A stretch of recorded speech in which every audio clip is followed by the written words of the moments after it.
What's the opposite most soldiers think when you're waking up in the morning? You're a sergeant. You want to tell the nearest private their first answer, which is opposite of yes. The answer, no. Well, I know again. No, no, no, no, no, no. Puppy face don't work. No, which is usually helps sometimes in a relationship argument. It's usually opposite of yes, which followed by no, no, yes, no, no, no, no,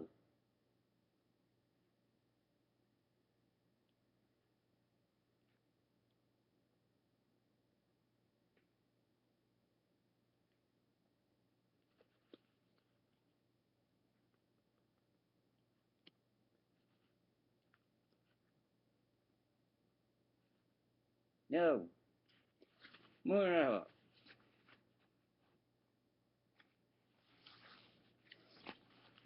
Hope y'all soldiers had a great weekend. I know I did.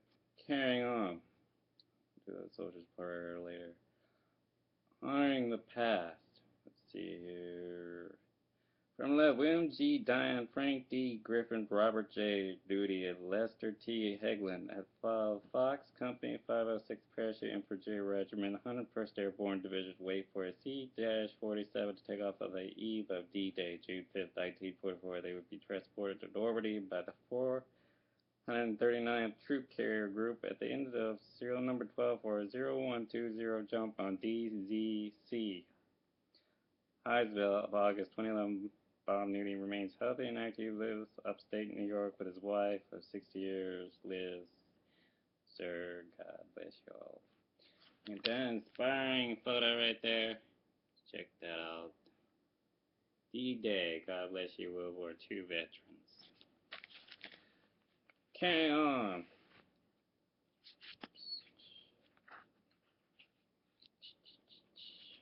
Around the courier here. Speaking of such a squared away paratrooper D-Day, Paratrooper remembers historic jump by Lisa Ferdinando. I'm a news service. Dayton, Ohio veteran paratrooper Jim, known as Pee Wee Martin, who jumped into Normandy on D-Day, is returning to coastal France to mark the 70th anniversary of the invasion that changed the course of World War II. Martin, who spoke in an interview ahead of the anniversary, remembers looking out in the night sky before making the historic jump. When we made our initial jump into France, there was a few serious clouds up above, just enough so you still saw shadows down below, he said recently at the National Museum of the U.S. Air Force here. It was just unbelievable to see as many ships as there were down there, he said. Martin said he hopes to leap from the skies again during the anniversary. I truly would want to do that one because there's no other 93-year-old guy in the unit who can do it but me. He said Martin was a private with the elite 506 Parachute Infantry Regiment, 101st Airborne Division. He said his unit were known as the Toka Men because they attended basic training at Camp Toka, Georgia. They were trained alongside Easy Company of the 506, later depicted in the Band of Brothers series. Martin said he was, I don't know if y'all seen that series, Band of Brothers. Also, might want to think of that movie, Saving Private Ryan.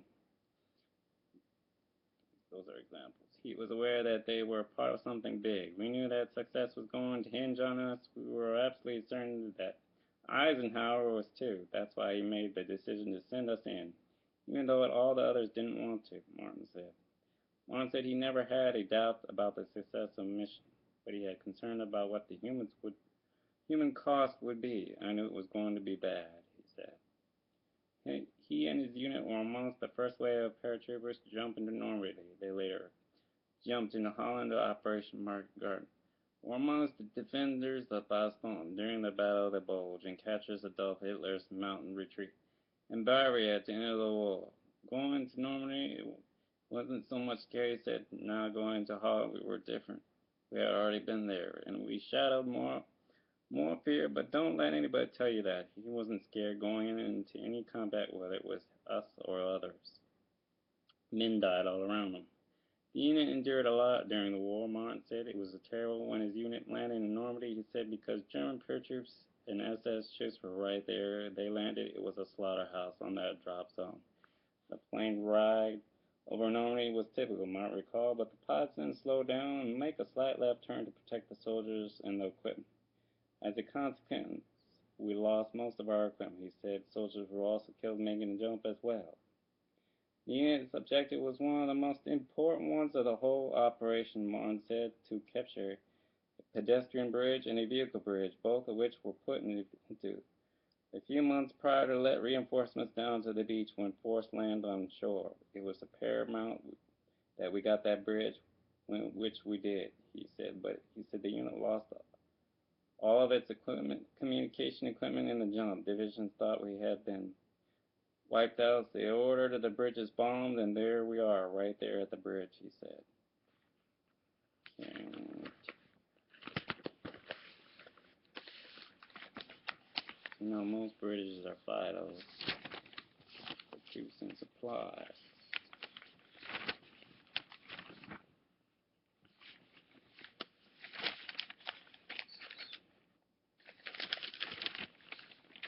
The danger was present every day as soldiers were killed around him.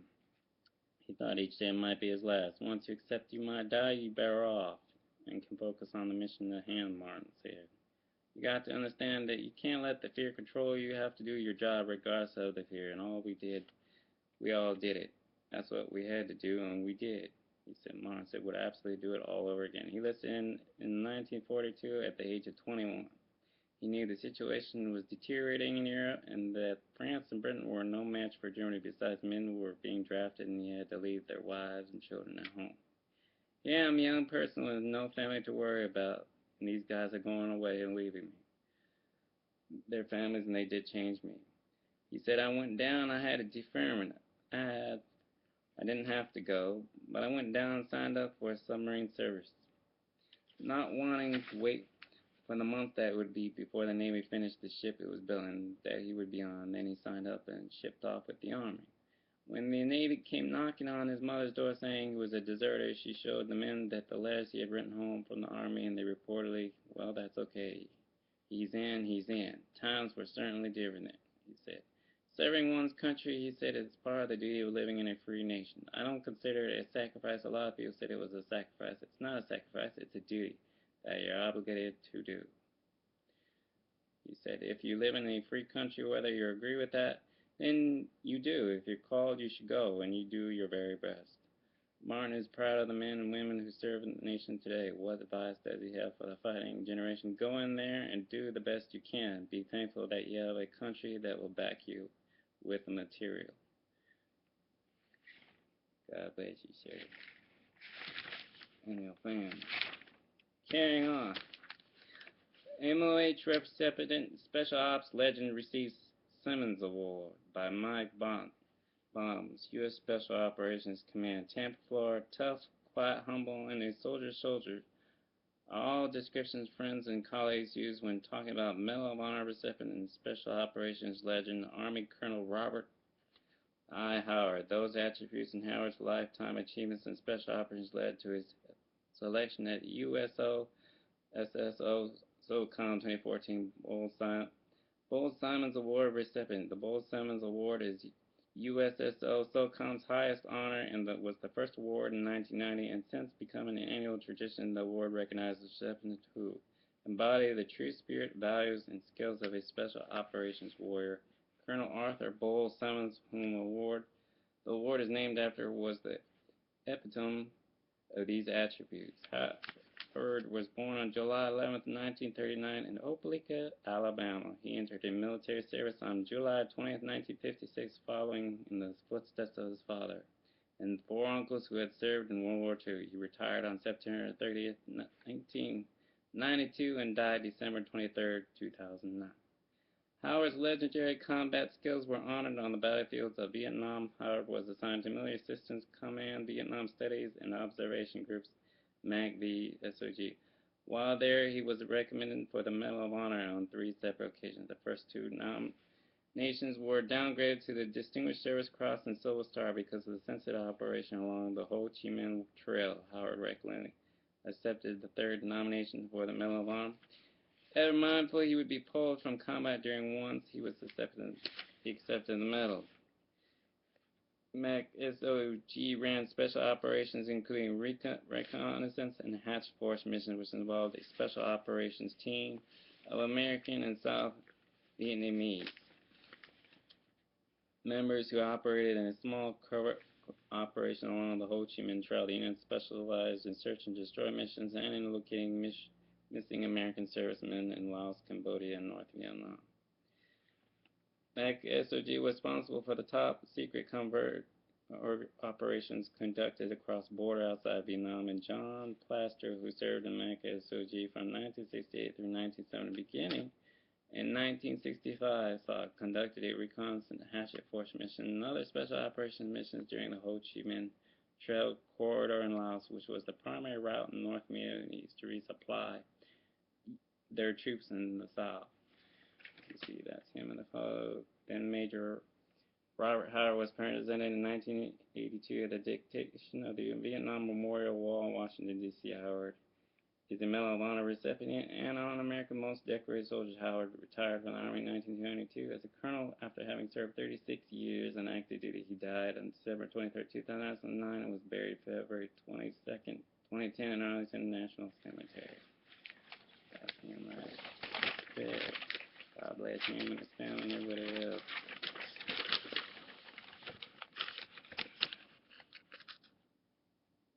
Now that's the photo.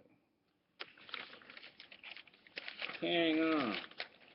What's going on around Fort Campbell? Let's see here. News bulletin.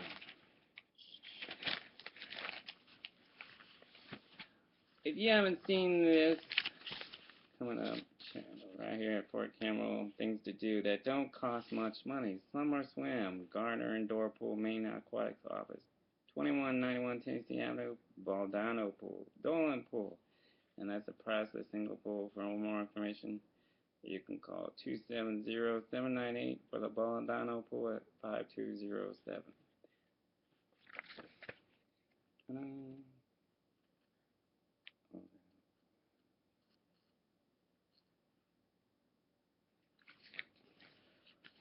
Hooper's Bowling Center. Check that out. You plan on going bowling, that's the place to go. I've been there many times. BCX, Beat the Heat, Feel the Burn, Boot Camp. Stay in shape.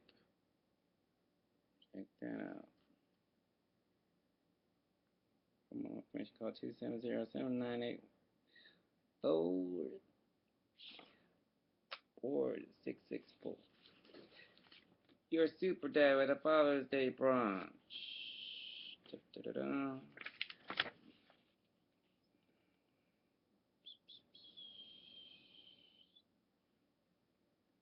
Call 931-431-4140 for information. Also, kids, for those of you on base who have kids that go to elementary schools, free summer meals for all kids. Did I say that loud? Let's say that backwards 3 times fast. Free summer meals for all kids. Fort Campbell School Summer Food Service Program 2014. Who? Any child 18 years and under. What? All children receive a free breakfast, lunch, and meal. June 5th through July 25th, except weekends and holidays. Meal hours, breakfast 800 through 900. Lunch 1100 through 100, 1 p.m. Where? Barkley Elementary School, Marsh Elementary School, Andrews Lucas Elementary School, Mobile Meal Van, Garner Hill, and Hammond Heights. Children and teens simply stop by one of our serving locations during the meal service hours and save a free healthy meal. Adults, any purchase breakfast for $2.25 or lunch for $3.25. Please contact Fort Campbell Schools Food and Service for more information at 270-640-1233 or visit us at 77 Texas Avenue, Fort Campbell, Kentucky, 42223. Don't say I didn't help you with that one. See that? Okay. Not much dubs. I know some of you parents are saying, yes, there is a God. My kid doesn't have to starve, which means I have to motivate my hump horse to make sure they get there on time. squared away. Soldier Show, Standing Strong, July 23rd to 24th at the Wilson Theater, 6 p.m. each night, free. Much love. Ta-da! Vets and Warriors, call toll-free at 855-838-8255 or visit vetsforwarriors.com. 24/7 pure support for service members and their families. You see that? Okay.